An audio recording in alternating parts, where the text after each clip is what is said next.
All right, we're going to call to order our Committee of the Whole meeting this evening. Welcome, everyone. May I, I'm calling to order at 6:30 the Committee of the Whole, Champaign County Board, Finance, Policy, Appointments, Justice. That's Tuesday, March 11th. Roll call, please. Petrie. Here. Quisenberry. Here. Richards. Here. Rosales. Here. Schrader. He's here. Schwartz. Here. Alex. Berkson. Here. Carter. Coert. Esri. Here. Harper. Here. Hartke. Here. James. Here. Jay. Here. Kibler. Langenheim. Maxwell. Here. McGuire. Here. Michaels. Mitchell. Here. Kurtz. Here. We have a quorum. Thank you. I'd like a motion approval of minutes, February 11th, 2014, please. So moved. So moved by Mr. Rosales, second by Mr. James. Any changes to the minutes? All in favor? Aye. Motion carries. Approval of the agenda and addendum. Can I have a motion, please? Ms. Coward, second. Ms. Berkson, thank you. Any changes or additions to the agenda? All in favor? Aye. Opposed? Motion carries. We have one. Is this? I hope I have. Is it Roach? Becky Roach? Thank you. Would you please? This is public participation. You have 5 minutes, ma'am.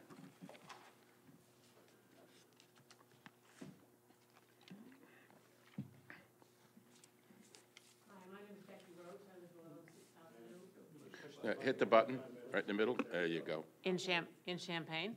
And I'm here tonight just to speak on behalf. I understand that you are reviewing the appointment of the Local Foods Policy Council. And I'm just here to speak on behalf of the council. I feel like we've gotten started and got some good works underway. And I hope that you will consider continuing us on and let us continue to work on some of the things that we've started. So thank you for appointing us in the first place. And hopefully we will carry on. Thank you. Thank you. Is there anyone else who wishes to speak in public participation? Okay. With that, I will close public participation and open communications. Do we have any communications from the floor? All right, I have two. On your desk, you have two letters. One is from State Representative Chad Hayes, which concerns an update on the bill amending the property tax code to provide relief for commercial and industrial property following the natural disaster, which took place just recently in Gifford and in Washington and other counties here in the state. This Senate bill is being picked up by Senator Frericks on the Senate side and Mr. Hayes on the House side, and I'm hoping that this can move through, and he's giving us an update.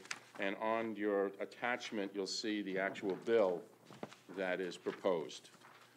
The second letter comes from the Congress of the United States, our member of Congress, Rodney Davis, who gives us an update as well on the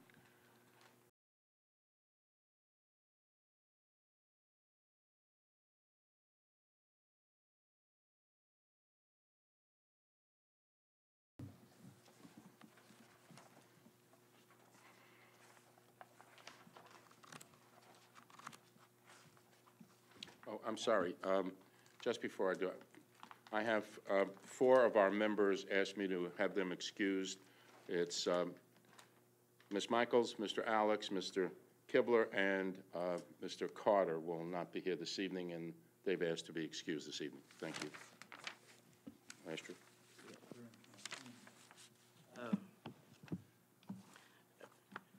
First, I need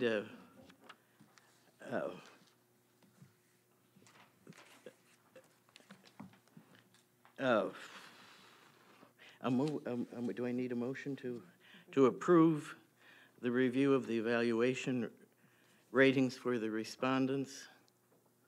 It's on page 12 and 13. Any discussion? All in favor? Aye.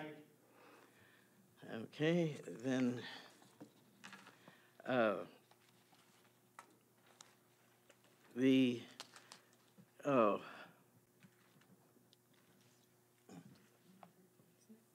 what? Oh, the monthly report's next, okay. I do want to ask Emma to give us, perhaps in person, a full report next month. And with that in mind, will someone move to accept these in place? Max? Bridget? Mike? Any discussion? All in favor? Aye. All opposed? Okay, and then the only other thing is on the closed minutes. They have decided that the minutes for September 1990, which concerns litigation related to a roofing warranty at the nursing home that's now ILEA's, and they felt that there was no reason for these to remain closed anymore. So we need to move that these are opened and the rest remain closed. So moved. Any discussion? All in favor? Aye. I think that does us. Thank you. Very quick, nice. Let's move on to finance. Mr. Alex is not here and has asked Mr. Richards, please, to step forward and take the chair for finance this evening.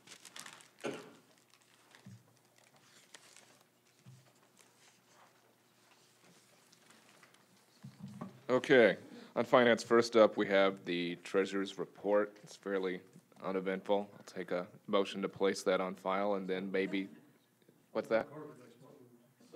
Okay, we have James and Stan, and then, Dan, did you want to do it? No, I was just saying, if it's uneventful, I will try harder next month. Well, we don't like surprises, so we have enough surprises. Been there a few days, I realize that. Any questions for the treasurer? Maybe to make it eventful. Patsy? Just a thank you for being here for us.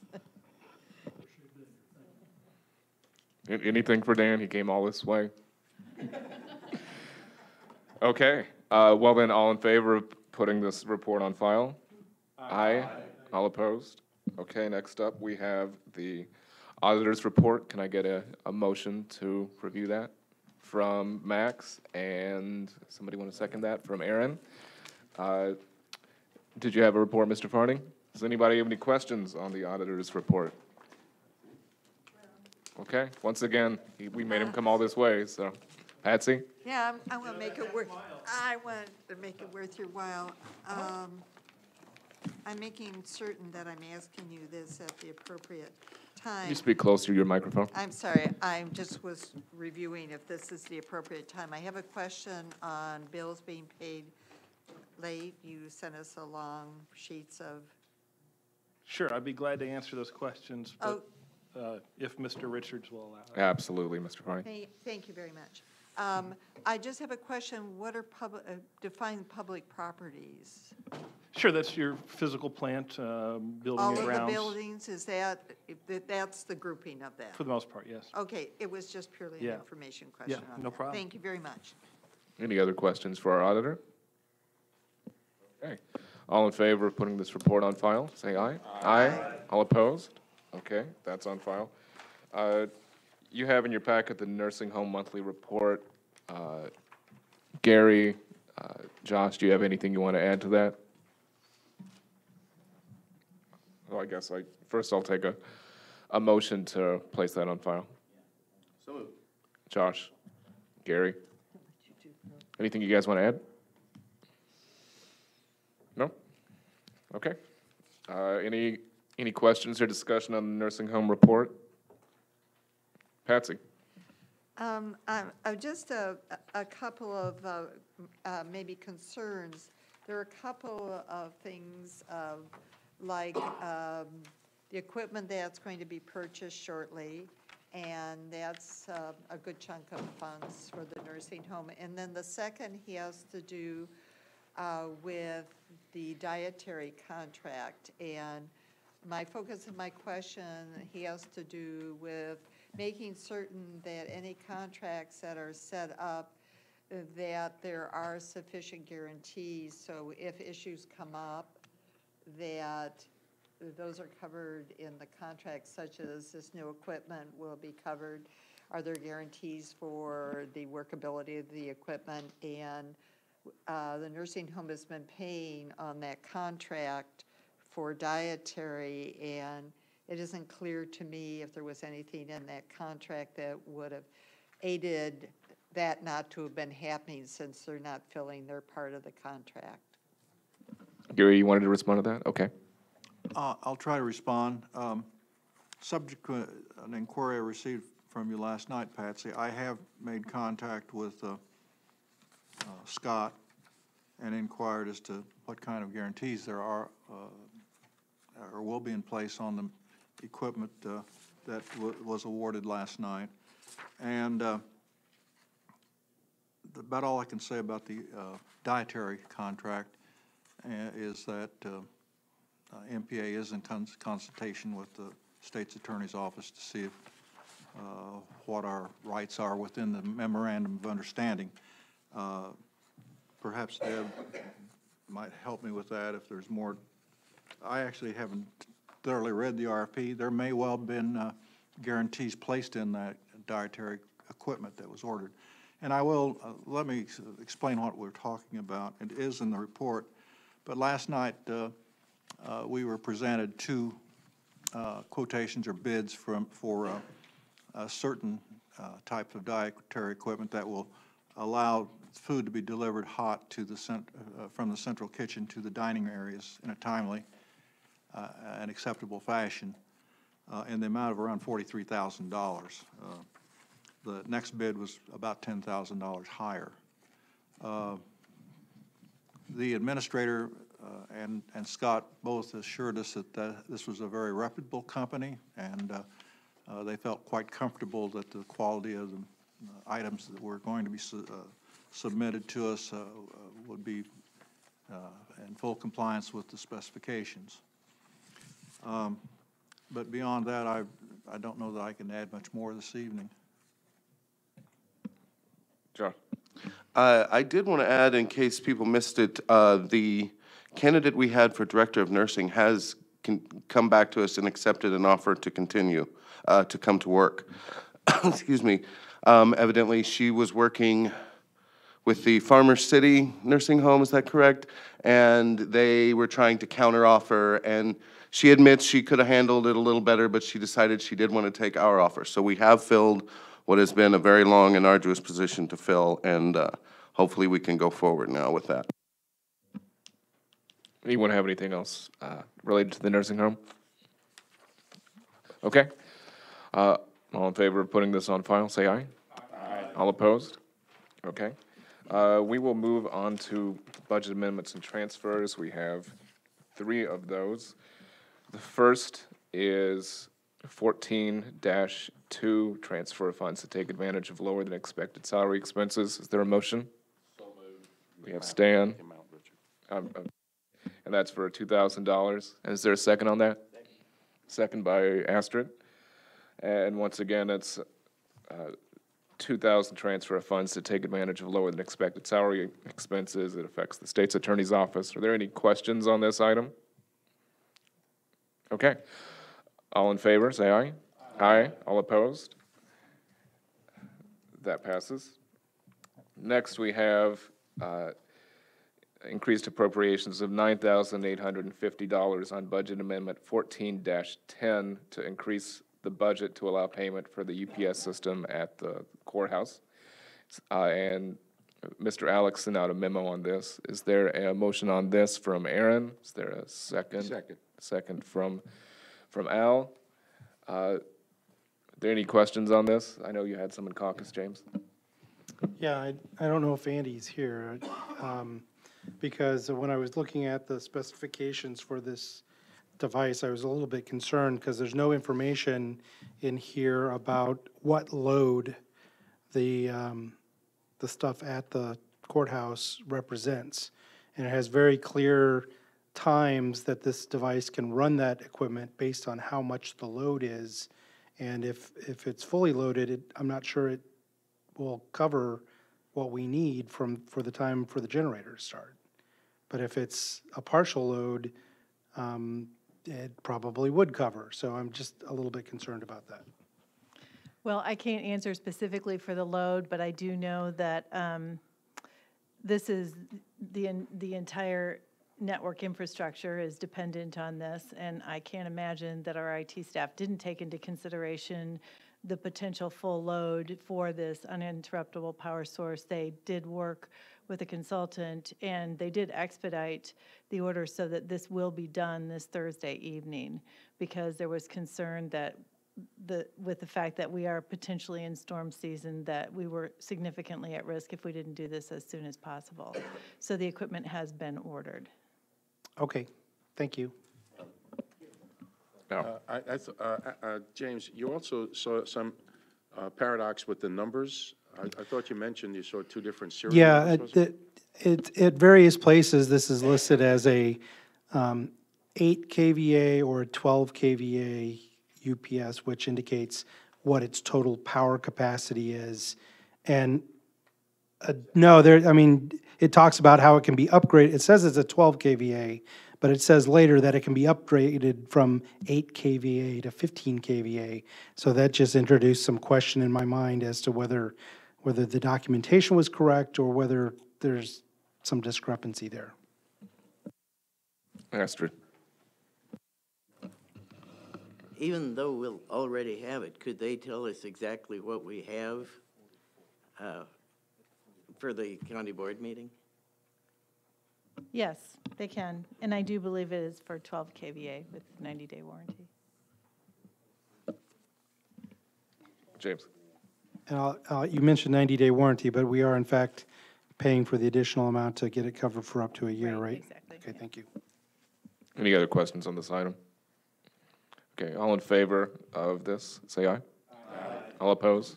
Okay, that passes. On D3, we have 14-11, increased appropriations of $20,600, increased revenue of $3,000 to complete the Wilbur Heights preliminary engineering report contract. Is there a motion to proceed on this, Max? Second. Second by Al. Okay, are there any questions on this? Aaron? Well, I just say Ms. Chavarria is here, so I assume she'd probably be willing to answer some questions if there were questions of her on this subject. Thank you, Aaron. Does anybody have any questions for Ms. Chavarria? Patsy, was that a yes on that, or did you have a comment? Okay, Patsy. Hi, Susan.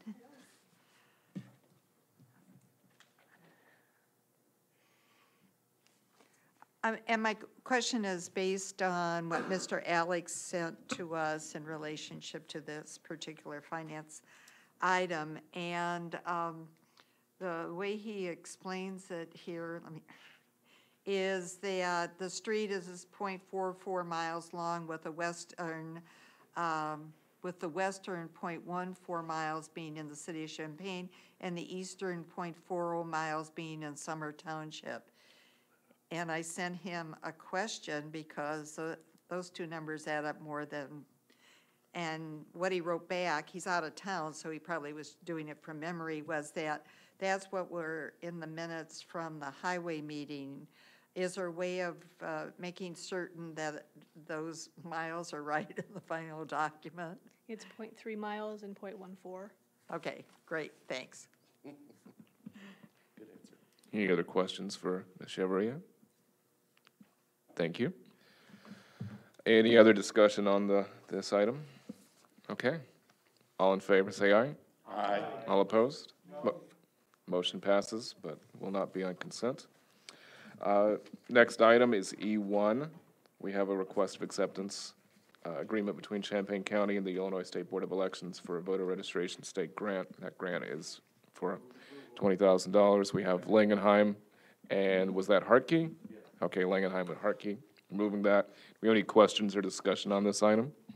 I don't see the clerk. Okay. The clerk couldn't be here tonight, but we can certainly get any questions answered by full board if anybody has any. Is there any discussion on this item? Okay. All in favor, say aye. Aye. All opposed? Motion passes. Next up, we have County Administrator, and we have our budget projection and budget change reports. You have the budget projection report at your desks. I will tell you that this is a little bit challenging this year because this is a 13-month budget, and our historical data and model that we use for projecting is not a 13-month model. And we also definitely changed the way revenues come in and are posted because of the 60-day closeout. So what has been done is we have adjusted prior fiscal years to 13 months to hopefully make this fiscal year comparable when we're looking at and trying to project the revenues and expenditures for this year. So I would not want you to use the 2013 total and think that it matches the 2013 budget, because it wouldn't. In terms of revenues, we are doing, it's very early in the year, as you all know, but we're fairly stable in most areas. The 1 cent sales tax year-to-date is up 16.5%, which is significant, and you see that almost about a third of the way down the page, that shows a revenue projected of $231,000 over budget. Going down a little further, the quarter-cent sales tax and other sales taxes, income tax, are all coming in very close to projections. Going down to the bottom third of the page where you see general government fees, you'll see there's a projection of an almost $1 million shortfall there in revenue. That's where all the general fees are collected. I can tell you that the recorder fees, the county clerk fees, and the sheriff bond fees are all up, and those are fees that were all increased by the board last fall. Maybe not to the degree that we anticipated, but again, it's still early in the year. At the same time, the criminal justice system fees continue to decline, and that's a result of a trend of declining traffic citations is probably one of the largest drivers of that loss in revenue. But there's also some thought among the criminal justice system stakeholders that just the weather we've experienced over the last 3 months is probably slowing down those kinds of activities. They continue to pursue aggressively collection activities, and actually the collection activities are going quite well. They started a new program this year that is administered by the Comptroller's Office, where we can hit state income tax payments to individuals. If they owe money, they get collected at that point. And to date, we've already received $11,000 from that program and have targeted about $88,000 that Champaign County will see as a result of that. So it's not for a lack of trying, but those general government fees continue to be declining. Overall, at this point, it looks like we would achieve about 98.5% of our revenue for fiscal 2014. The expenditures, pretty consistent with what you typically see. It looks at this point that we will underspend regular salaries and wages and the sheriff's SLEP salaries. However, I would say that's probably overly aggressive because he has some vacancies right now that will be filled. So that number is going to get to be less as we go through the year. The rest of the revenue and the gas service looks like we'll be within budget, but based on what we've had so far, electric service, it looks like we would be over budget, or under budget. Gas service over, electric under budget.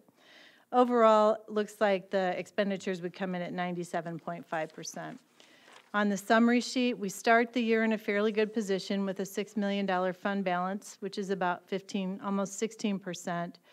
Based on the budgeted numbers, we would end the year at about a $980,000 deficit. Based on projected, about a $560,000 deficit in our overall budget for the 13 months. And then on the back page is just the changes that you have made to the fiscal 2014 budget since December 1st. Can we get a motion to place those on file? James and Harkey. Any questions for the administrator? Okay. All in favor of placing it on file, say aye. Aye. All opposed? Okay. Next up, we have F3, request award of bid for ITB 2014-3 for the portable digital X-ray imaging system, and this is for the coroner. Do we have a motion to approve? Lorraine?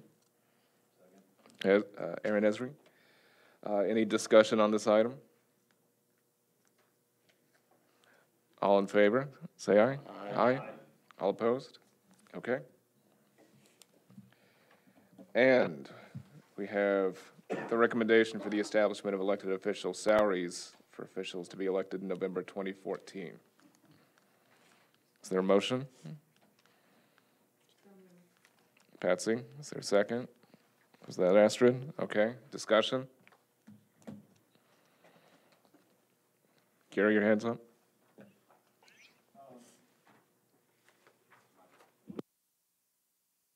Pardon, I'm sorry.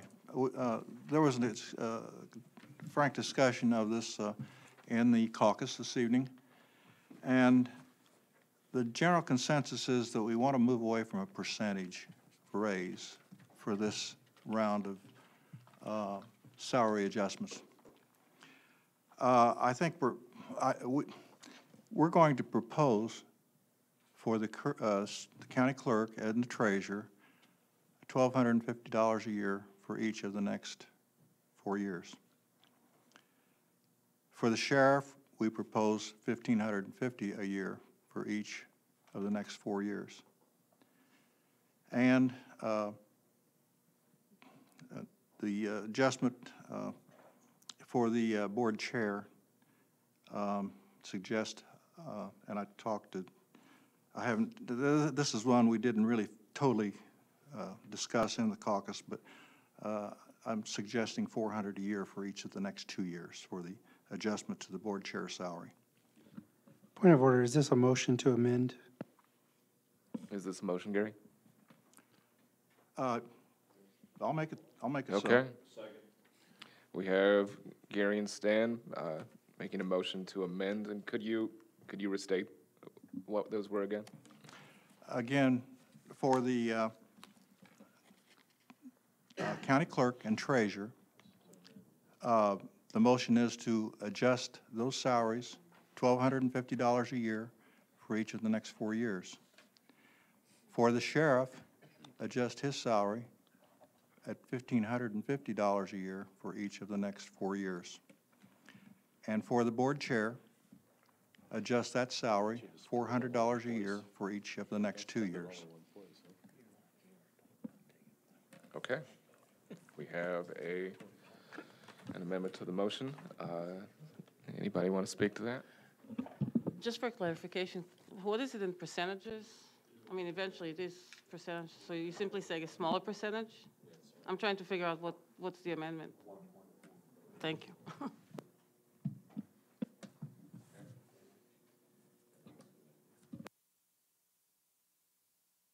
Patsy? It might be useful for all of us, the rest of us who were not in your caucus, to hear a bit of the discussion that you had and the reasoning behind how you came to these numbers and these suggestions, which are now an amendment.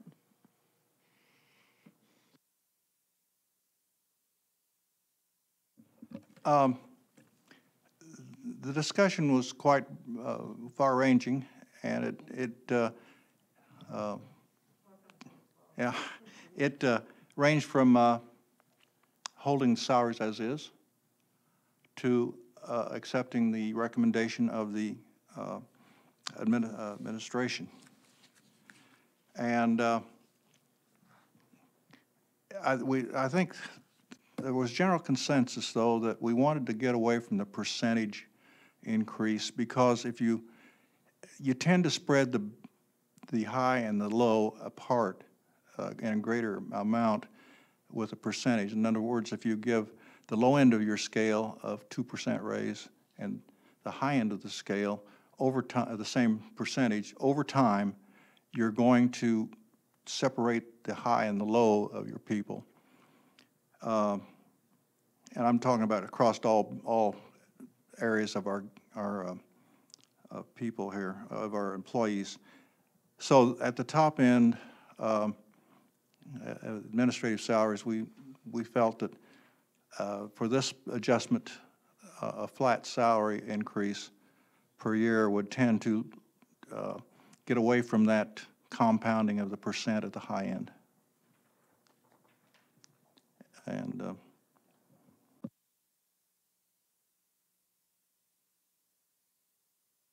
I saw hands for Rachel and then John. Else want to get in line? Josh?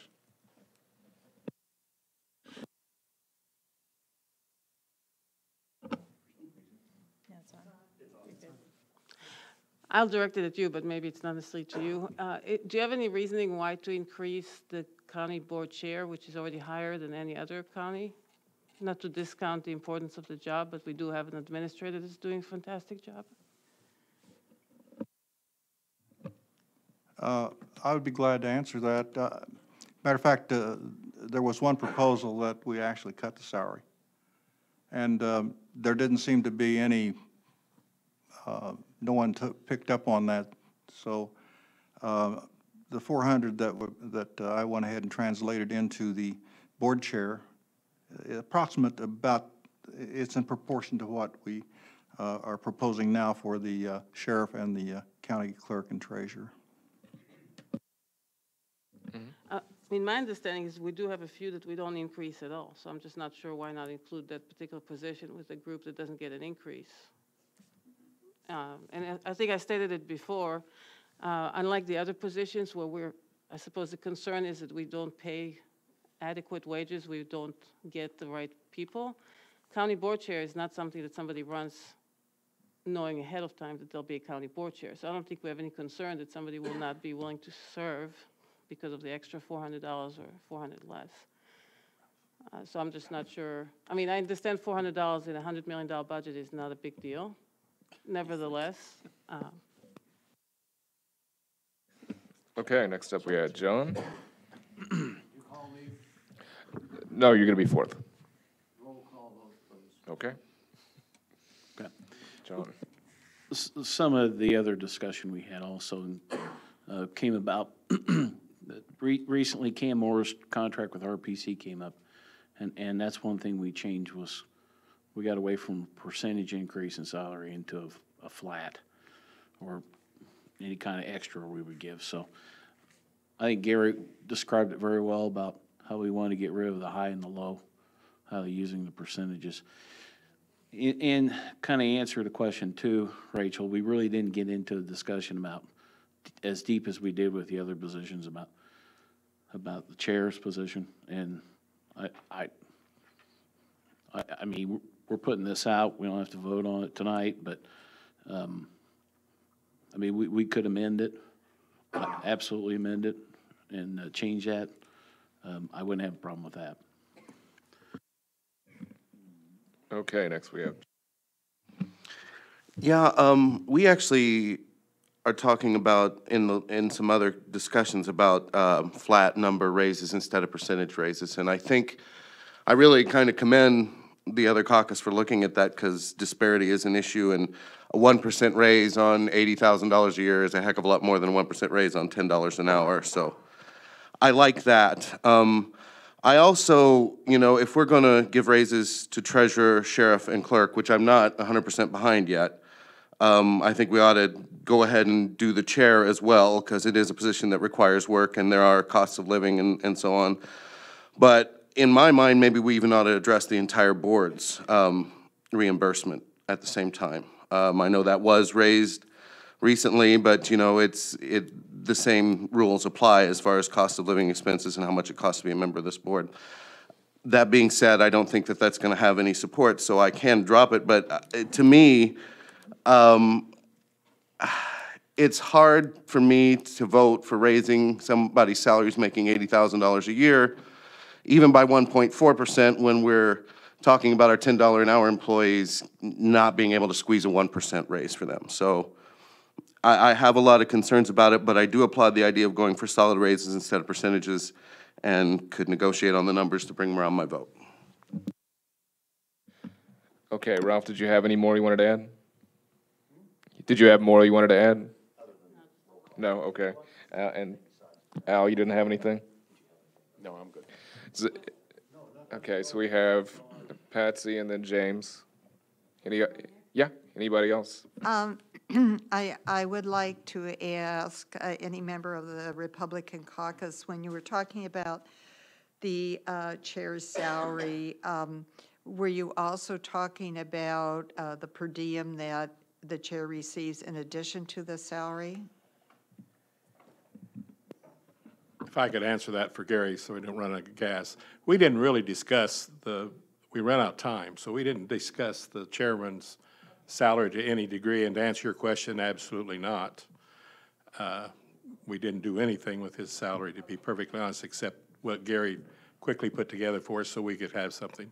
And by the way, we thought about trying to run down and talk to the caucuses, to each other, but because some of our caucus is long-winded, we ran out of time. I apologize. James, you're up. All right, I just wanted to James. clarify a couple things. One is the 0% for the other elected officials. I'm assuming that's because of election cycle issues. Is that correct? Yes, you can't change that. Not now. So it's not that we're choosing not to raise their salaries. We made a choice You 2 decided years that ago in for that, 2012. and it's going to carry on as long as they're in office. Right. And we'll have a chance next time around to do And those. part of the reason for that was to reestablish the equity between positions, because those positions were receiving 4% increases when the positions you're looking at now are receiving 0. All right. And then as a follow-up to that, Josh's comment on the county board, one side effect of looking at that, if we decide to look at that, is we can only do it for the half of the board that is up. So there will be a period of time where the person sitting next to you is getting more or less than you are. That's why the 2011 or 12 vote on this was so important, because it was an opportunity to do it equitably, if you will. So, thanks. Anybody else want to speak to this before we vote? Stan?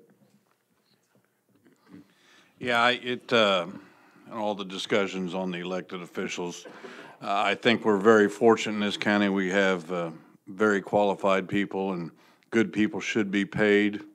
But when you start adding those percentage increases, if you start front-ending loading those contracts, then it just starts snowballing on you. I think we're comparable to other counties around us. I just think we're lucky to have the people we have. Good people are entitled to what they make, and they do perform, and if they're doing their job correctly, they should be making us money, and I think they are, but I think this is reward them in a responsible way. That's all. Hal, you had something? Yeah, thank you.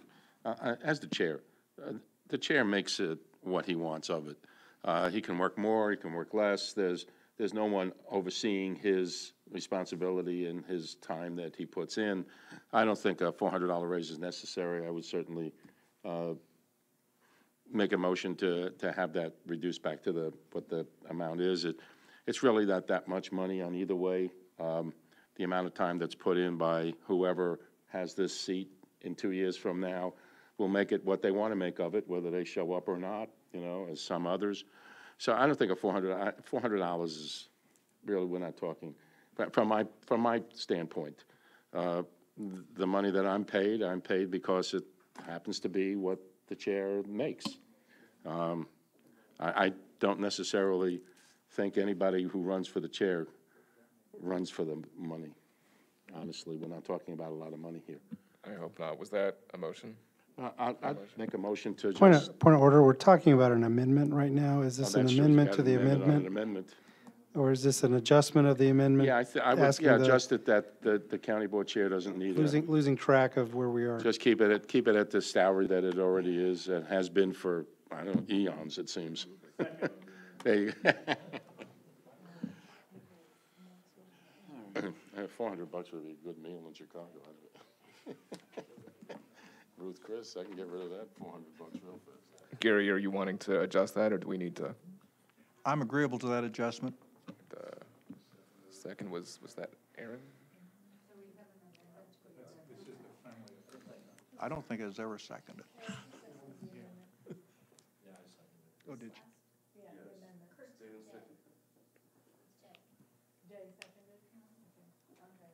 Okay. Did you guys want to adjust the amendment, or do we want to have an amendment to an amendment?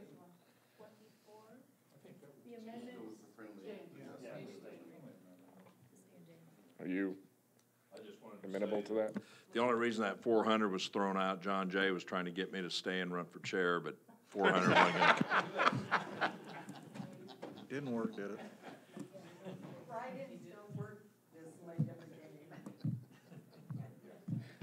Stan, can we? Just call me the treasurer. You're agreeing to adjust the amendment then on the 400, so you guys will? If Kurt's willing to let it go, let's let it go. Okay. Anything else on the amendment, not needed amendment to the amendment? Max? If you're calling for the question, please restate. Oh, we'll definitely state. Figure it out. We will definitely state before a vote. Anyone else want to speak to the amendment? Okay. Well then, Astrid. We'll do a roll call. And then we're, Patsy?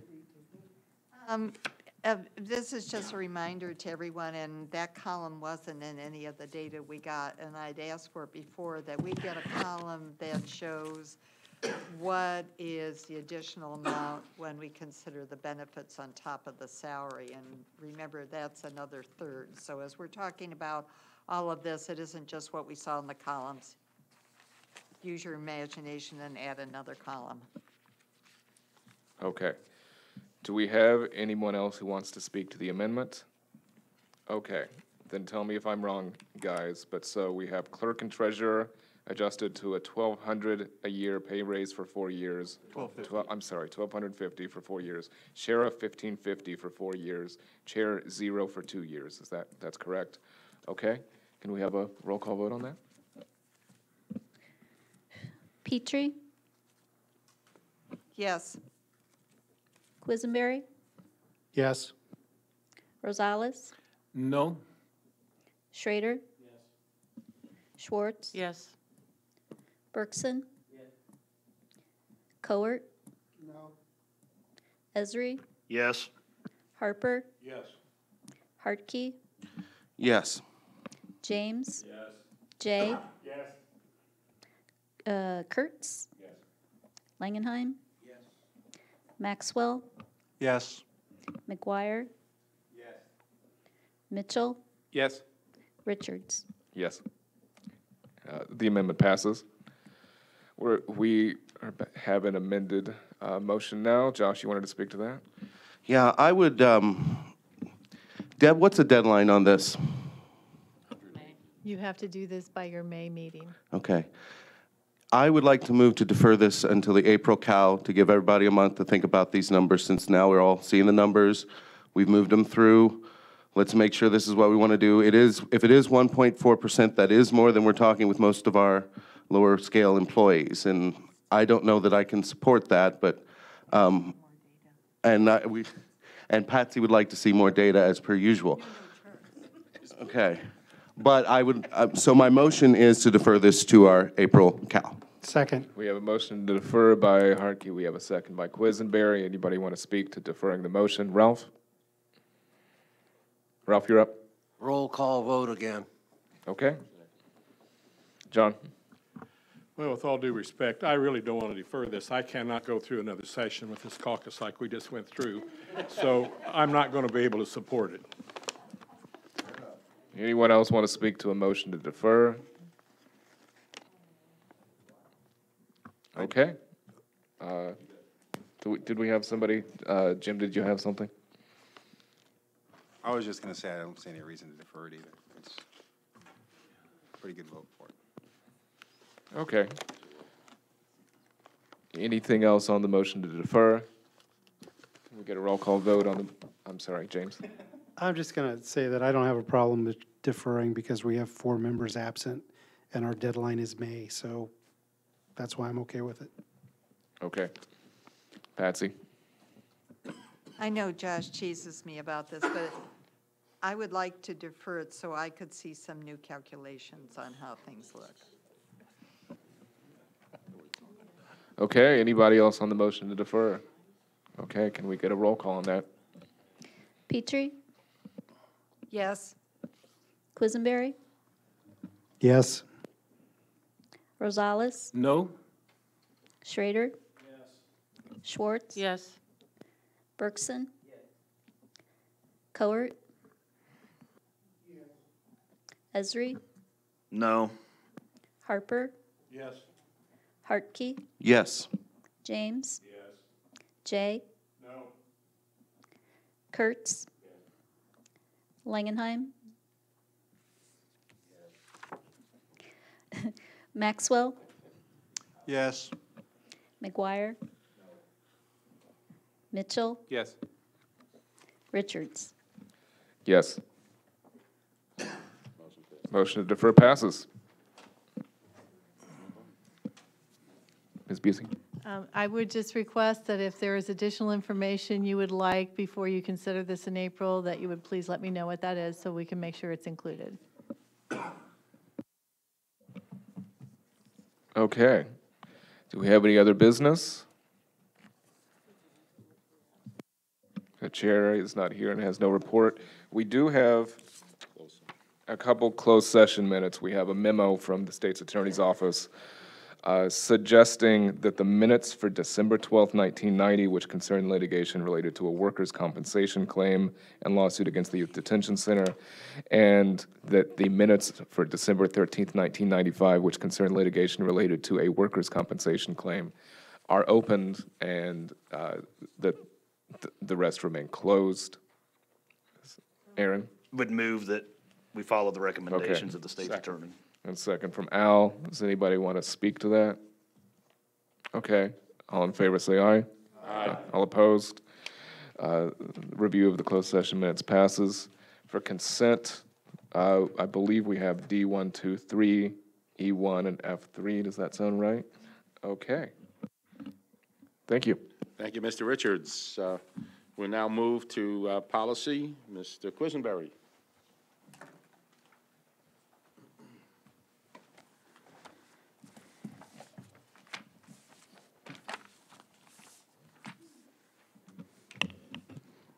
All right, good evening.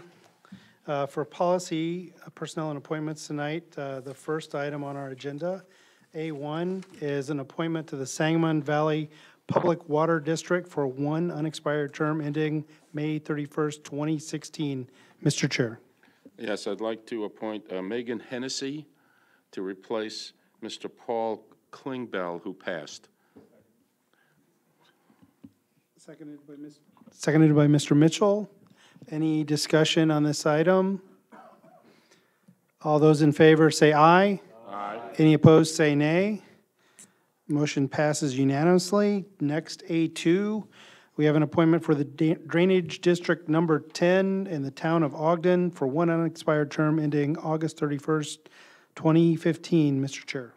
Thank you. I'd like to appoint Mr. Tim Hulls. All right, Mr. Harper seconds.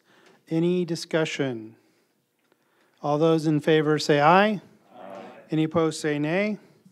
That motion also passes unanimously. Also in your packet was information on the resignation of Elvin Hulls for that same drainage district.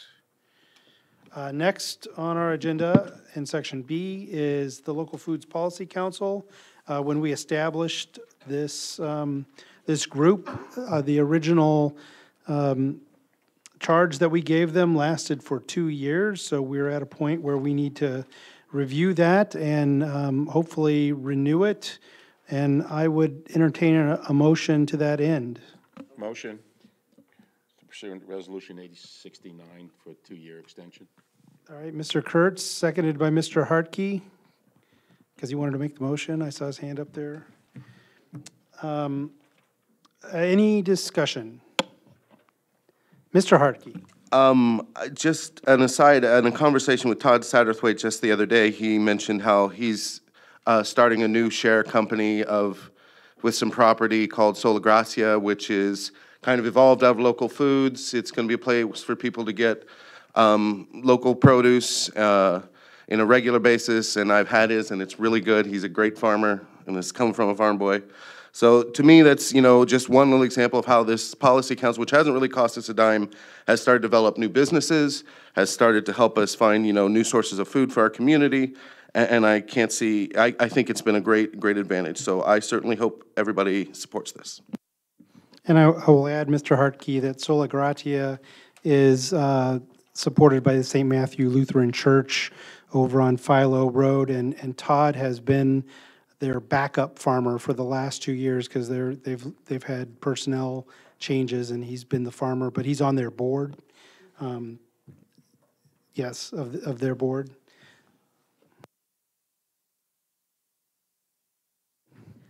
I just wanted to briefly update everybody of two things that the council is doing. They came to you several months ago to sort of give you an update, but there are two things that are moving along. One is what is happening in Rantoul, your community, in relationship to using empty land at the former Chanute Air Force Base for local foods and taking advantage of at least two of the empty buildings there, one for a food hub and the other for a fish farm. And then the second is the council held a focus group with a number of folks that they invited, people who have interest in local foods, from restaurateurs to somebody who oversees the food for Unit 4 as an example. And out of that, one of the key focuses is working with these different entities to increase their commitment to using 10% of local foods in their food ordering. So if that comes to pass, it's going to be the usual thing, which catches up with which. Are we producing enough to fill that? So they've accomplished a couple of very important things, especially for economic development. Thank you. Any other comments? Mr. Maxwell. I supported the original motion to create the Local Foods Council. I think it's done very well.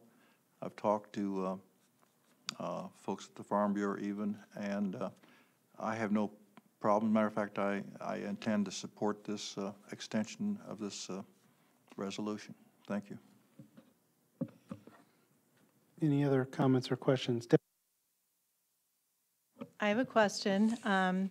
If this resolution is going to be extended, does the county board want the continuing resolution to state exactly the same stated purposes as the original resolution does? And does the county board intend that the current members continue as members for 2 more years? Just some logistical questions about how you want the resolution written that you will have come to you at the county board meeting next week. Anybody want to take that on? Josh? I see no reason to go through all the trouble of finding a new board. The people involved are very committed. They've done a great job. They were all appointed by, pretty much large support. So I don't see why we need to do that. And I would say yes for 2 years, and with the same the mission statement as is has seemed to produce results in my mind, so. So the difference that we would probably do, because those appointments were made after this resolution, is include the types of individuals who are to be appointed, but then include that the current members are reappointed or are appointed to remain for the next 2 years, and everything else remains the same. That Whatever works. makes it work is cool with me. Okay, thank you.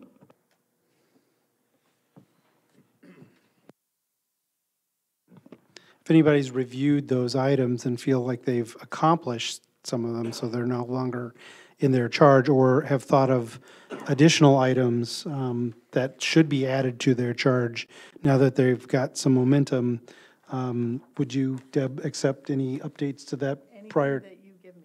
Okay, so I recommend everybody read through those one more time and say, could something come off because they've completed it, or should something be added that's new on the horizon? Yes, Patsy? I will be glad to do that tomorrow evening when the council meets. Right. Thank you. All right, all those in favor say aye. Aye. Any opposed, say nay. Motion passes unanimously. Let's see, next. Item C, you have the report of the county clerk. I'd entertain a motion to accept and place on file. Moved by Astrid, seconded by Mr. J. Any questions? The clerk's not here, but we could talk about it if you want. Seeing no questions, all those in favor say aye. Aye. Any opposed, say nay. Motion passes unanimously. Next, we have the county administrator's report. And again, a motion to accept and place on file. Astrid, seconded by Mr. Kurtz. Deb, did you have anything you wanted to call out? Just that there was some information missing in the version in your packet, which is why you have a new copy at your desks tonight. All right, any questions for Deb on that report? Seeing none, all those in favor say aye. Aye. Any opposed, say nay. Motion passes unanimously. Next, we have an item under legislative review. There's a resolution in opposition to Senate Bill 3263. Do I have a motion? Second. Mr. Kurtz, second, Mr. Schrader. Deb, can you give a brief introduction to this? Actually, I didn't prep this. Mr. Kurtz did. Mr. Kurtz, can you give a brief introduction to this? I can. This bill came to our attention through the Illinois Association of County Board Members and Commissioners. I represent this board on that legislative committee. We had a conference call with that association, including Metro City Lobbying Group as well, and 10 county board chairs listening in and discussing this issue. As you'll see in your packet, what this bill does is literally takes the power away from our county to produce and develop wind farms. It puts it in the hands of the Department of Agriculture at the state level, and they have decided in this bill that one rule fits all, so to speak, and that it would pertain to every county, and they would set the rules. And as you'll see in your packet, Mr. John Hall made it quite clear. I sat down with him and we went over how this would affect our county and the Illinois Association of County Board Members. We had a motion after a long, extensive discussion, and it was unanimous for Metro City and the Illinois Association of County Board Members and all of our legislative committee unanimously to oppose this bill, because each county has a different spin, if you want to call it, on how they want to control wind farms in their county. And this just takes the power away from us. And once again, the state wants to work its will. And I'm afraid also that it might also reduce our revenues as well, as they might try to set fees on wind farms coming into our county. So there's 4 or 5 pages of reasons why we should oppose this. Thank you. I have Ms. Berkson first. Microphone, please. A couple of things. First, I think the wind farm people must have gone to the state to get out from under the good county laws like we have. It eliminates a lot of our protections. And we're so wonderfully protected against the wind farms. No matter what they do, we've got them. But with this, they will have a lot more power. And I think, as he says, that once the state gets the regulation, then it's also going to start taking the taxes. Mr. Schrader. Just to add what last two my colleagues mentioned, I hate to lose control of this. We've got a great ordinance. What really concerns me is I'll harken back to the 90s when I was on the zoning board of appeals here in the county, where we could use to regulate the municipalities here in the state, regulate cellular towers and the placement of. And with the stroke of the pen of then Attorney General Roland Burris, he called them utilities. So we lost the power to cite these, and which was absolutely terrible because we were talking about decommissioning these towers. What do you do with these 500-foot towers with the concrete pads when they're not there anymore? They're not being used for cell service, and we lost control of that. And I'm concerned about the decommissioning money, the fund that we've got, what's going to happen with that with this legislation. So I think it's just horrible. I think it's a bad idea to let the state run anything, let alone this.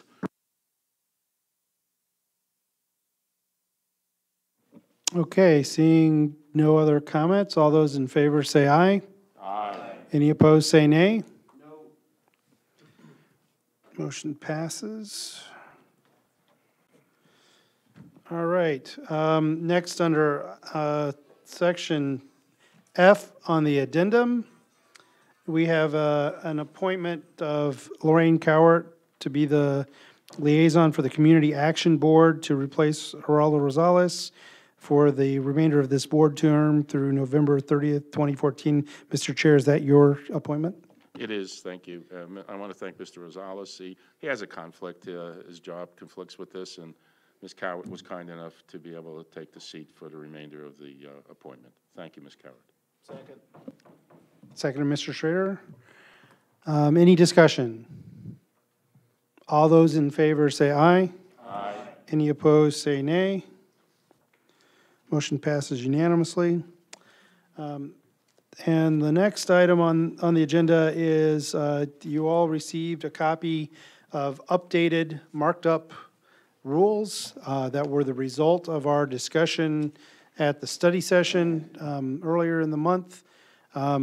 This is on the agenda under Chair's report this month so that we can talk about it some more.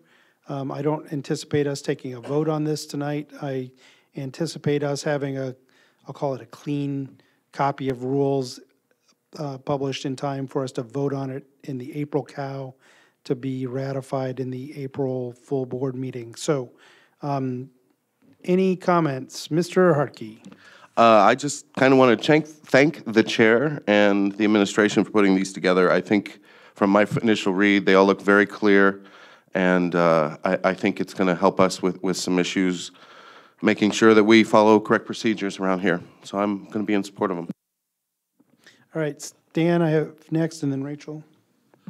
On the issue where we're going to allow possible call-in or with Skype or whatever we decide to use, I think that really needs to be looked at and cleaned up, and we need to take in consideration the type of equipment, because I've sat in on a couple of interviews where someone's using a cell phone or what have you, we lose the voice. Also, I'd strongly recommend that if we allow that there be no per diem, because if you run for this office, you should be here and fill your seats. That's why we run, and that's what we're supposed to do, and that's what we teach our children. If you're committed, you're committed. But if you're going to sit at home, knowing me, if the good wife is on, I'm going to call in. Okay, before we go on, I will let you know that as we go through this, if I hear particular things that seem like they need to be changes, at the end, I may run through a couple of straw polls to get the sense of the board as to whether the change has support or not. I don't think we need to actually take votes on this at this point. And before I go on to Rachel, I wanted to ask Deb, could you summarize the report we got from the state's attorney on the two questions that you asked? No, because the state's attorney did not get back to us today. So the two questions had to do with whether or not you can require a rule more stringent than what the statutes call for, and whether or not you have any ability to remove a board chair once elected to a 2-year term. And I don't believe she had time to get to both of those. I would say you would definitely have that information by the April COW. Okay, and I'll point out that means that right now the language says that we're requiring 12 votes to elect a chair, but that is stronger than the state statute requires. So she might say, no, you can't do that, and then it's the majority of the board members in attendance. That's the distinction there. The other thing has to do with whether we could institute a recall for the chair or a way to remove the chair if there was a reason to do so. Ms. Schwartz. Okay, first, I definitely support no per diem for people who are not here. I'm not sure who added that, but I'm definitely against it. I wasn't sure if you do want to participate long distance, do you have to do it for the whole time, or do you just selectively choose what you want to? If you do selectively do that, it's sort of like abstaining from a vote, which somebody who's sitting in the room does not have the option to do. I'm not sure what we think about that. A second point is for the time where, the meeting where we actually vote for the chair and we give the candidates time to speak, I would like to limit that. I don't want long speeches. I think we usually know who is running. I'm not sure why we need to let them speak, but if we do, I would like it to be short. All right, Mr. J is next. Thank you. I've got one real simple one. I'd like to just eliminate G altogether. That's the one about the video and the telephone conferencing. I have serious reservations about how really brilliant that is. I think it really opens up a possibility of abuse to our meeting attendance. And it would be very easy for old John to say, I've been on the combine all day and I'm tired, I'm just going to go watch it on the screen tonight and not show up and dial in. And I just think that's wrong, and I think it's the wrong precedent for us to set. And I think we all need to remember, we were elected to attend these meetings and to do county business, and generally at Brookins, and that's where we need to be. I do have a very strong feeling of a responsibility to attend all the meetings we can. Sure, each of us, as it's evident tonight, will miss a meeting once in a while, but the world won't come to an end, and the meeting will go on, and the business will get done. So I have really serious concerns about what this might do to us in the long run. The other thing I would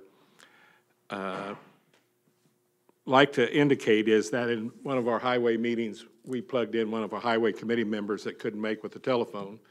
And what you do, you disrupt your meeting with that kind of a facility. And it wasn't clear and it wasn't accurate. And now this has been something that's probably better today. But the point of it is it's not smooth. So you're just adding another layer, and a chairman, like some of the chairmen we have that's limited in their abilities, might have a hard time keeping up with a telephone interview and 22 of us here sitting making our own ideas. Are you talking about anybody specific? No, I'm not talking about anybody specifically. Just checking. I do appreciate these folks that do want to use it. I don't think there's very many. One of them I know is in our caucus and is gone, happens to be gone tonight. But it's not about one individual. It's about a board, and we are elected to do the business here. I think we ought to do it here. We ought to just eliminate this completely and go on and do it like we were elected to do. That's enough, in case you didn't get my point. All right, Mr. Kurtz, and then Mr. Rosales will be next. I agree wholeheartedly with John. The responsibility is for us to be here. If we're taken away, I don't see us ever having to worry about a quorum or not doing business because everybody is gone. I don't remember the last time we couldn't put a quorum together. So I think, gee, we'll just open up a Pandora's box of problems, and it would be so hard to try and specify, well, if you get here at 6:30 and you hang up your phone, you get back on. If a call drops during a vote, I mean, there's just too much involved, and I would support John in removing G completely. Mr. Rosales. I couldn't support what John had indicated. It is changing times, and we're modernizing the way we do things. I think I have to agree with Stan James regarding pay, that if you're not here, you shouldn't get paid, or you shouldn't be paid for transportation to this meeting. But I think as a university administrators, we do webinars all the time. We do teleconferencing all the time.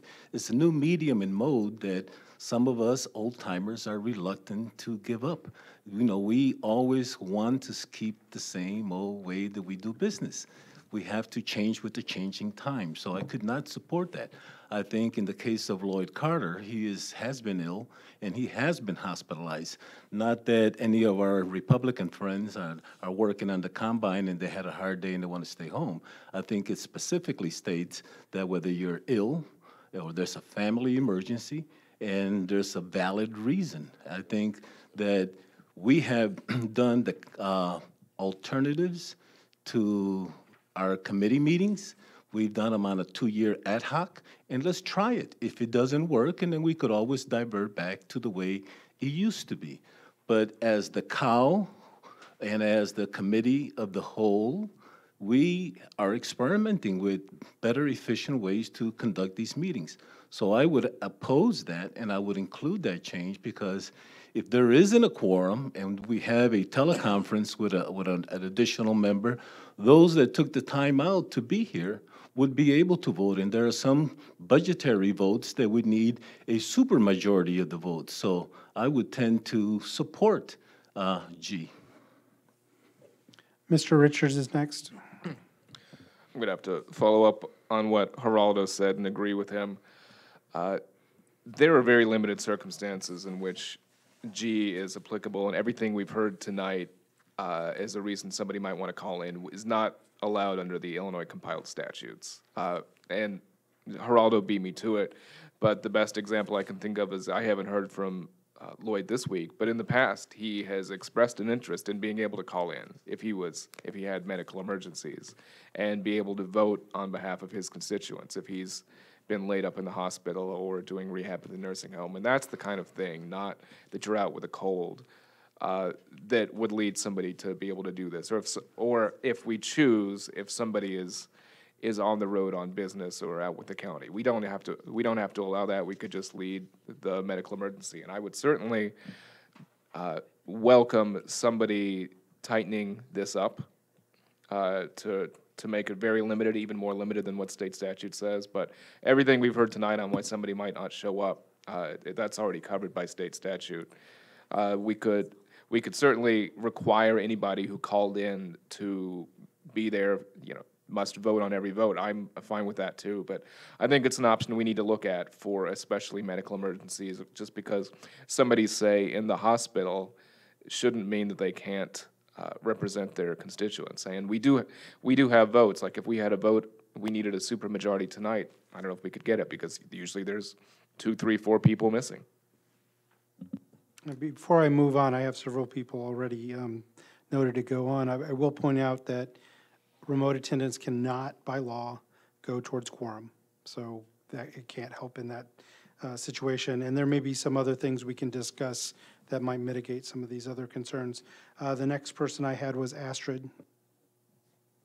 Well, in the past, I guess a board member was brought from the hospital for a vote, and I think it would be much better if the person could participate from the hospital. And I agree with Mike and Geraldo. Mr. McGuire and then Mr. Mitchell.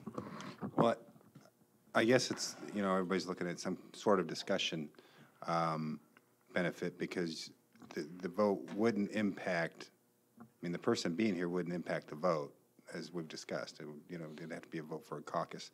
It wouldn't impact the caucus. The question then goes to, we've had this discussion about whether we reprimand a member or not reprimand a member, and then if the issue is, where's the member at who's calling in? Is he in the hospital or isn't he in the hospital, or she? Then are we then going to have to check on that member to determine where they're at? Especially if there's a contentious vote, which if we go back to who the county board chairman might be, that could be a contentious vote. There is a discussion, of course, now whether those laws will allow, and there's some concern about how many people might have to be here even for that vote. So, this gets pretty complicated, and I tend to agree with John Jay that maybe we shouldn't just go there. Mr. Mitchell.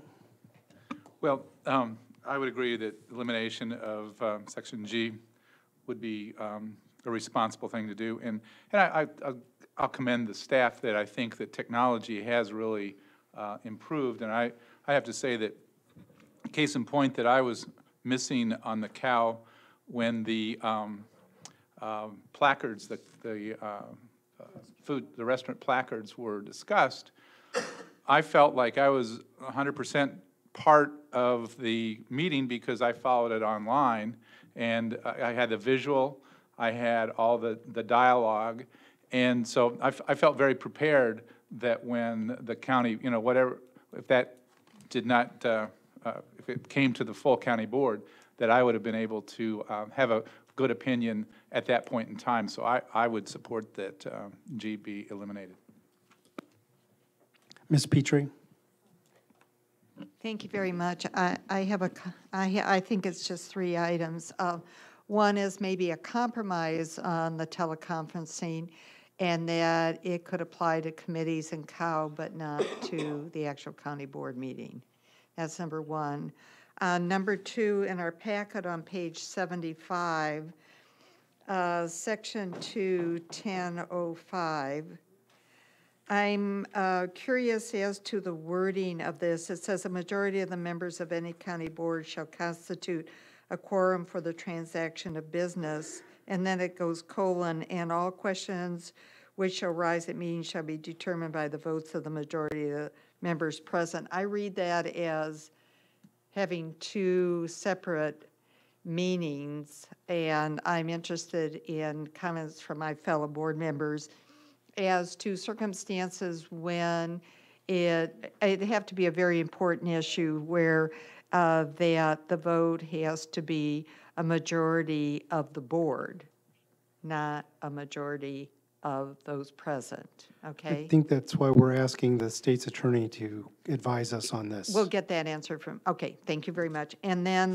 the last one has to do with the handout, and it's page 2, and it's your second comment in the right bar column, and it's a comment: by placing this item under the biennial organizational meeting, do we dictate that the chair must have their individuals appointed and approved at that meeting?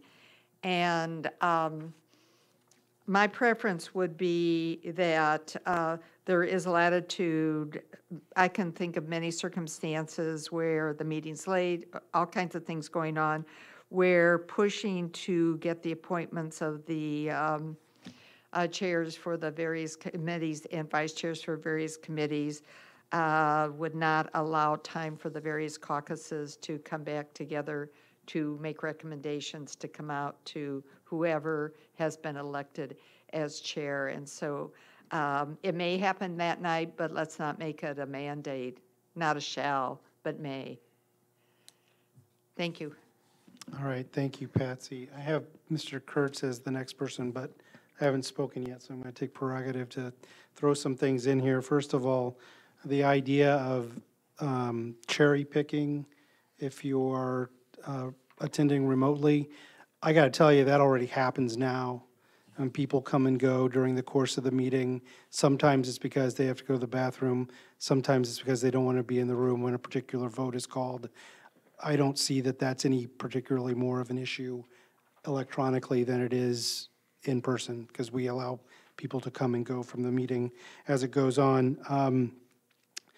I am going to say that I'm very much in support of us adding an opportunity to attend remotely, and I will speak for Mr. Kibler because he's not here, and I have talked to him about this quite a bit, that he is very interested in seeing this be an option because of both his work and other things in his life that have kept him away. I look at it from a standpoint of I have been elected to represent my constituents, and if there's a reason why I can't be here, but I can represent them by attending remotely, I find that very important.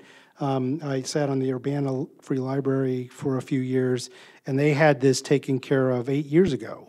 They had this rule added, almost immediately after the Open Meetings Act was updated to allow it, just like the Urbana City Council.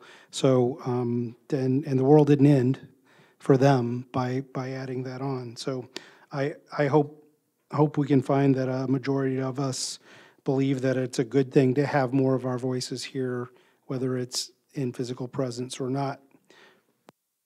Mr. Kurtz, you're next. I guess I'm here to represent us old guys. I'm not as technologically advanced as some of you here, so I have a couple of questions logistically. Will it be visual or by phone? Some people have been talking about Skype, and some people have been talking about a phone. We have 4 people missing tonight. If all 4 had fallen into the rules and they all wanted to be on the phone or on visual, what the technology do we, I mean, do we have 4 people on phones with a center piece here and a voice box that explains it to us? Or some want to be visual and some want to be on the phone? I mean, what's the logistics and what's the cost of putting that together for some, like 4 or 5 of us who are missing?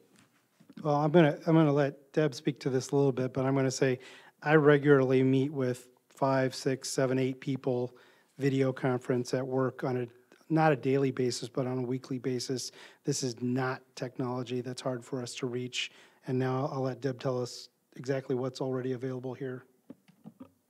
We have the ability to do this by telephone, and we would do it by a service like gotomeeting.com, which is set up to handle many participants in one conference call. We have the equipment, it's linked to our sound system, so there is really no cost with doing it by telephone. To do it by video conference is probably going to require an investment, and we can't tell you yet exactly what that would be, but we do not have that technology at this time.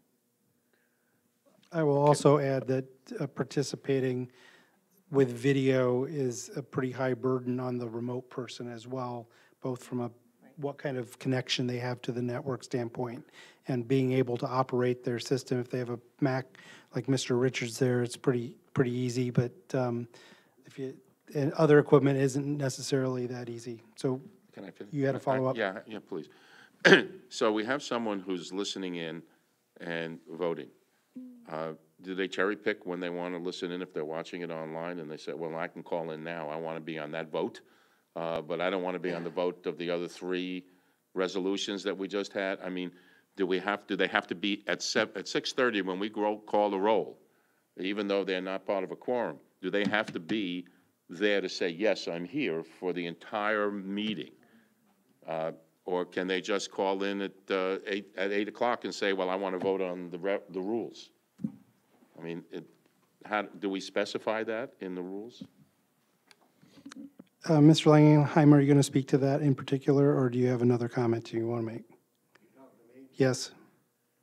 Are you responding to his question? How are you going to transmit the body language?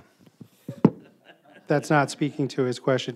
Were you going to speak to his question? Yeah, absolutely. I would say I think the response is we set it for whatever we want to do, and I would think it sounds like the body would be most comfortable requiring people to be here for roll call at 6:30, and possibly even having a stricter requirement than if you're here in person and having to vote for all of them. But I don't think it says that by statute. But if we want to do that, we're certainly not prevented, as far as I can tell, by the statute. Mr. Jay. Thank you for a quick follow-up. First of all, we haven't talked about it, and Deb did touch bases with it, but, it's not free. To do this is going to cost some money somewhere along the line. It's going to take time, and it's going to take efforts on our part to make this thing work. The vote, I didn't understand. Do we know whether the vote, is it legal to vote this way on issues that's before us at that time? Yes, it is. I didn't know that. But we do have the power to limit that if we so choose. Okay. So I just want to remind you all, Geraldo, you don't have to remind me how old I am. I feel it every day, every minute of every day, actually. But thank you for reminding me. I really am, I'm adamantly opposed to this, but I understand that I'm old and I'm not in the technology group, and I don't intend to be. So you won't have to worry about me calling in here if I'm homesick. But I do think that we're making a big deal for something that'll be used very little, I hope, because we are supposed to be here, and we don't want to lose sight of that. Mr. James, you haven't spoken in a while. Well, I try to keep it down. I'm up there in that age group, and I sort of look at new things that come along, and I'm, like Geraldo said, I'd like to give them a shot, but I'd like Mr. Richards said, some strong parameters there that it's just not abused and used because someone wants to stay home. I think we ought to, set the guidelines, and then whoever has the authority to follow up on it. But even though you have a rule to follow up, what are you going to do? Slap them on the wrist? And then in follow-up to Patsy, I've served on many boards and committees, and we had anywhere from 5 to 15 to 20 people. And it was always, as long as you had a quorum, which is over half of the board that was there. So if there was 7, you had to have 5 or 4. My math's getting better.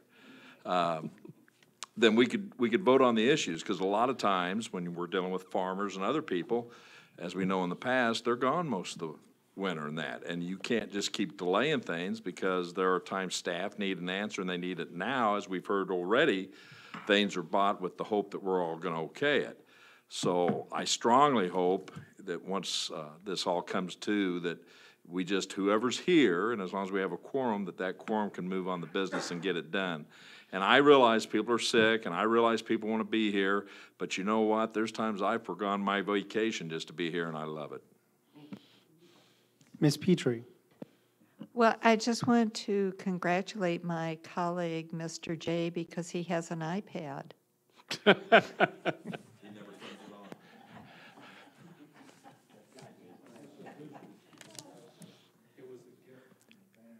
All right. So we've talked a lot about this electronic attendance. Were there other items on here that people wanted to talk about? I will point out, I didn't mention this in my notes, but I realized I should have mentioned this. This update adjusts the suspension of the rules language. And if you missed that, I want you to note that historically, Robert's rules, I think, requires a 2/3 vote for suspension of the rules. At some point in the past, the county board rules were updated to say 50% or just over 50% could suspend the rules. And this edit has it go back to 2/3, which is Robert's rules. And I don't want that to slip past anyone. And if people have comments about that, I'd like to hear them. Ms. Schwartz. Yeah, I was wondering about that, because particularly my issue is when we want people from the audience to talk, and so we suspend the rules. Now you're telling me that it will have to be 2/3 that really want to hear that? I'm not really sure what's the advantage. It was just noted that it was different from Robert's rules. I will tell you that in my experience in the last 3 years, when there's been a motion to suspend the rules to get more information, it's been pretty much unanimous. So I don't know of any case in the past 3 years where it would have affected it. We did do a lot of rules suspending in the last election of the chair, which got a little bit out of control if you ask me, but I think that's probably what was in the person's mind when they adjusted that language. Mr. McGuire. Yeah, and I guess I understand that you can't control the next board that's elected, so wouldn't that, in a way, do that? Possibly. I'll challenge that a little bit. We cannot bind the future board to particular actions. They can do their own thing. But it is possible for us to set rules that the future board would then have to change if they wanted to abide in a different fashion. So. Yes, Deb, go ahead and throw something in here. I would just point out, if you look at page 7 of your rules tonight, number 3, and I think sometimes the board doesn't realize this, members of the public wishing to speak at other times on the agenda may do so if recognized by the chair, which doesn't even require a vote of the body, or by a majority vote of the board or committee members present. So you have a rule that says that a majority of you can allow a member of the public to speak when you want them to. So suspension of rules really doesn't apply to that particular issue. Okay, other items with the rules that people would like to call out. I've got a list of things I want to do some straw polling or take the temperature of the board with. Before we do that, though, Patsy, what do you have? I just want to ask the chair if, as we take a little bit more time to review what has been prepared for us, and thank you again for all of this work, that we may send you any further thoughts on this? Yes, you may. As far as edits, I don't think we will make substantial edits just because of input from one person, but we'll bring it to the next cow. We'll publish it with the next set of items so that we're covering our notice rules. Deb? Could I raise one that just occurred to me tonight when Patsy raised the issue, and that is the question about the biennial organizational meeting, if the chair is not prepared to appoint committee members and chairs and so on. This is a logistical problem for the month of December. And so I wonder if we should give consideration, from a business perspective, we have to do agendas 48 hours ahead. We have to know who to send them to. Clearly, when you have the organizational meeting on Monday and county facilities is on Tuesday, it's basically almost impossible. And if no chairs or committee assignments were made at the biennial organizational meeting, it makes it difficult for the rest of December. So I wonder if we should consider that in the even-numbered year, in the month of December, the business of the board shall come directly to the board without being required to go to committees or standing committees first. Because we face this all the time. And if at the biennial organizational meeting, for some reason, the chair were not prepared to make those appointments, it could be done the first item of business at the county board meeting, and then the county departments and could bring you business still in, because your rules in other places require that business go to standing committees or COW first. So I would just ask if that's something that maybe we could write and add if it's acceptable to the board. Does that mean that there would be no committee meetings in December of that even year? Even-numbered years. Okay. Patsy, you commenting on this? I just want to thank her for that logistics suggestion, and it's a good one. Yes, Josh? My concerns would be in the usual events when a board chair is prepared and makes their appointments that night, we would then go ahead and have the committee meetings and do regular business, right? Even then, it's difficult because we have to do agendas. We don't have committee chairs for 3 committee meetings that occur within 3 days of that biennial organizational meeting. And you typically can't push your schedule back in December because it's December. Okay.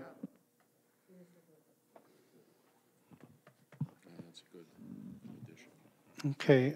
One other item that was mentioned in our caucus, I guess before 2002, there was a budget for board member attendance in conferences and education of board members. And before 2002, there were rules, or there was a rule in our rules that kind of determined how those reimbursements or how that education was either divvied out, and then if you traveled to visit to do a training or a leadership meeting or something like that, described how you would get reimbursed for those charges. So I want to put that out there, Mr. Kurtz. Yeah, I'd like to see the rule. I'd like to see what, can we research that and find what that rule is and see how it pertains to today's board. Mr. Jay? That rule's not current now, right? No, it existed before 2002, but it was taken out when we had no budget for traveling to conferences or doing board education. Thank you. Okay. Now that we've reached a pause, I'm going to run through a few of these, and I'm just going to ask a question and do what I'll call a straw poll to see how people feel about this. Let's do the easy one first. How many individuals believe we should take per diem off for remote attendance? That's pretty straightforward. Okay. How many individuals believe that, I'm going to stay with that for a little bit. How many would like to see us not do remote attendance, period? Not do To remotes. take it off, as Mr. Jay suggested, to eliminate it. Not do remotes. Okay. Okay. That, I don't believe that's enough to take it off. We'll fight that one out in open meetings, okay? So we're going to leave it on there.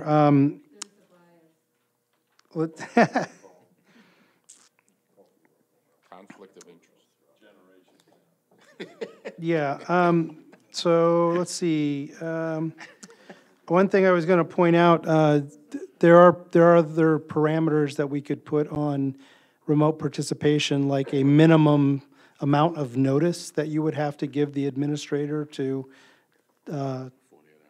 48 hours or 24 hours. Deb has pointed out to me that the equipment is such that they don't need a lot of time to make it work. So that would be more of a logistical barrier to keep Mr. Schrader from deciding he's not coming in because he's tired that afternoon. Just as an example, John, I'm not calling you out. Does that seem to be a parameter that we should investigate adding on? So we're only talking voice. We're not talking, and when you say the parameters, are we talking only voice, or are we talking both voice and Skype? No, I'm talking about whether you want to put a limit on the notice. Oh, on the notice, To okay. how long someone has to give notice. Yeah, I think Should we 48 put a hours. limit on that? If we have it? I don't know if we necessarily want to put a time limit on that, but we should make it clear, and I think it is implicit in this, that whomever is chairing the board or the committee has to approve the use of that person using that at whatever that meeting is. That you can't just call in at 6:30 and say, hey, I want to call in. Okay. I'm a little concerned with the language used there, that it be at the prerogative of the chair, because then a chair could decide not to let somebody because. Okay. Well, it's up to the chair to recognize the person. Yeah, but that's what we're going to be doing when we change the rules. We can't have it be meeting to meeting.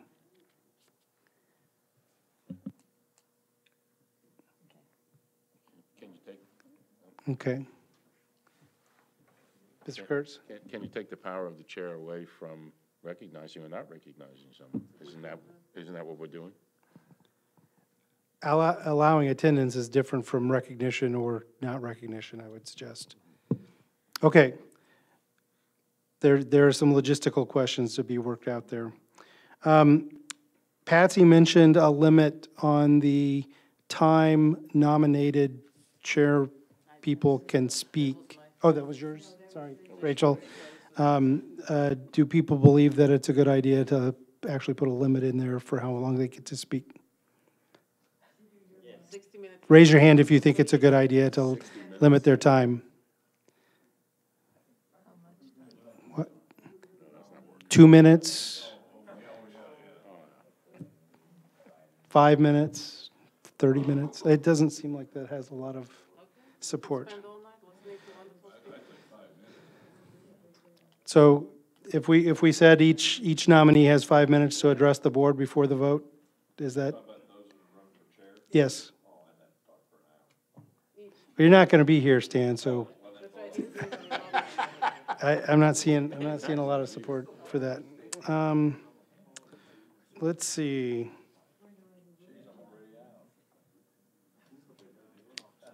Those were the clear things that I thought we could ask for some input on. Patsy, you suggested a compromise of full board versus committee, and I don't know that, I don't see how we would draw that distinction as far as representing your constituents. That's fine. I just was tossing it out to see if we could bridge some of the differential in people's comments. The other is, I know other counties are doing this. You mentioned the Urbana Library Board. Could we look at a few of those just to get some guidelines on the criteria they use as to when and how this gets implemented? I believe we have. Oh, We've I'm looked sorry, at examples. really? Yes.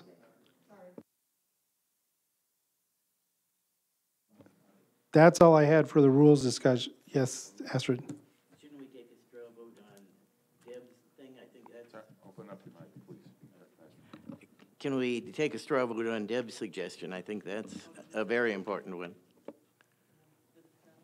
Yes, who would support language that would eliminate committees for, in the organizational years? That would be the even, on the even number of years, because of the logistical issue of getting from organization meeting to committee meetings, who would support some language that the full board would do the meeting that month? Okay, so you have support for that. Yes, Mr. James? You had mentioned something about recall of the chair when you're in your opening comments.